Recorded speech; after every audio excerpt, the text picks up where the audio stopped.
Hello, and welcome to the Weekly Watch podcast series. I'm John Briggs, Global Head of Desk Strategy. This series helps you cut through the noise of global financial markets with a quick take on the upcoming trends to watch. Hello, everyone. Last week was quite an eventful week with a myriad of central bank meetings, as well as the inauguration of Joe Biden as the 46th president of the United States. Starting with the central banks, last week we talked about how we felt it was very premature for markets to start considering a tapering of quantitative easing in the U.S. And markets backed away with that with the help of Fed speakers, including Fed Chair Powell. Note, a headline event for next week is the January meeting of the Federal Reserve, though we don't expect major fireworks out of that meeting. And if anything, Fed Chair Powell is likely to reiterate that Fed policy will stay easy for a long time. But concerns about central banks tightening or even refraining from easing more was an undercurrent in markets this past week as well. The Bank of Canada was not as dovish as hoped. The ECB reiterated flexibility around their purchase programs, but not necessarily committing to use the full envelope, which helped push European bond yields slightly higher. And even some EM central banks like Turkey were on the hawkish side. For the ECB in particular, in no way do we see major policy changes, but the lack of additional support, or I should say, just ongoing dovishness, has impacted markets. This shows just how dependent markets are for policy support. Those markets also include risk markets, though so far this year, fixed income has seen the brunt of the pressure from concerns of central bank pullbacks. But risk is not only supported by fiscal and monetary policy, it's also supported by an abundance of cash needing to be put to work that's seeking return. We see this in numerous areas, including investment grade and high yield spreads at multi-year tights, and ongoing record highs in the US equity markets despite valuation concerns. I share some of those concerns, but I think until one of two things change, it's going to be hard to fight.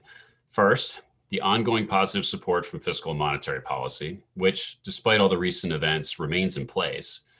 And second, the idea that 6 months from now, vaccinations will have us close to the exit from this pandemic. For the latter, we're paying close attention to both vaccination rates and the efficacy of current vaccines against new mutations, which thankfully is so far so good. But as long as risk assets can see the end of the tunnel, we think that near-term weakness will be brushed aside. Anything changing the idea that that end of the tunnel is further away than hoped or priced in could be problematic.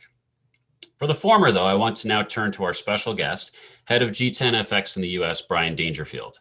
One of these ongoing policy supports, Brian, is the expectation of more fiscal stimulus from the US. Biden announced a $1.9 trillion COVID aid plan this past week. What do you think market consensus is on what gets done, and what do you think gets done? John, thanks very much for having me.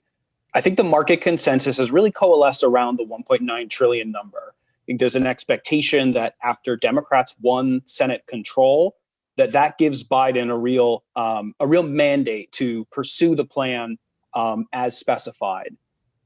But we think that there's a risk that the plan drifts a little bit lower and maybe takes a little bit longer to get through the legislature than the market hopes. So we've penciled in loosely a 1 to 1.5 trillion as a number that we think is realistic in terms of the overall size of the package in the first half of the year. A lot of it's going to depend on legislative strategy. You know, if there's like we saw at the end of last year when there was the decision to break the bill up into multiple pieces, if they decide to go through with that strategy, it could mean that the bill ends up being smaller.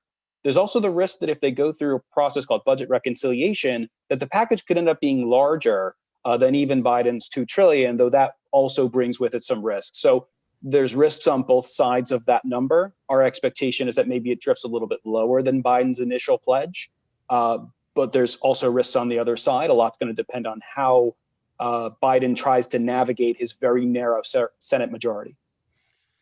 Okay, so that's the size. But what's the timing here? When will we have a better idea of both, when that size starts to move in one direction or the other? And, is there some sort of deadline that Biden and Congress need to work towards, or could this drag on? So this could drag on, but there's a couple of different dates that we'll be watching. The first is the State of the Union, likely early next month. That's an opportunity for Biden to make a high-profile pledge to the nation about when he wants to get stimulus done. And so that could provide an opportunity for him to push towards a soft deadline. Another soft deadline we'll certainly be watching is the middle of March. Biden and Democrats want an expansion of supplemental unemployment benefits. Those benefits, which were extended in the December bill, begin to lapse in mid-March. So the pressure to get something done, especially by mid-March, is going to get quite high. So those are the two dates that we're watching specifically. Is there a hard deadline for stimulus to get done? Not specifically. So those are the times that we're really watching. From a priority perspective, we know that getting COVID stimulus done, at very least what Biden calls the first step in his stimulus plan, the America Rescue Plan. We know that that's priority number one. So much so that we think it's going to be an almost singular focus. That probably means some of the other important considerations on how Biden will change the global geopolitical landscape, things like how's he going to respond on the trade side, what do the relationship with China look like, with Europe. Those things probably fall to the back burner a little bit as the administration really pushes as hard as they can to get stimulus done as soon as possible. Okay, thanks, Brian. And just so everybody listening knows, we have more expansive coverage of this on our website and some publications. So please check out our thoughts on Biden's first 100 days. I hope you have enjoyed this episode of the Weekly Watch. Please subscribe to our channel to get future episodes. We also encourage you to explore more of our content on our website and other social media channels.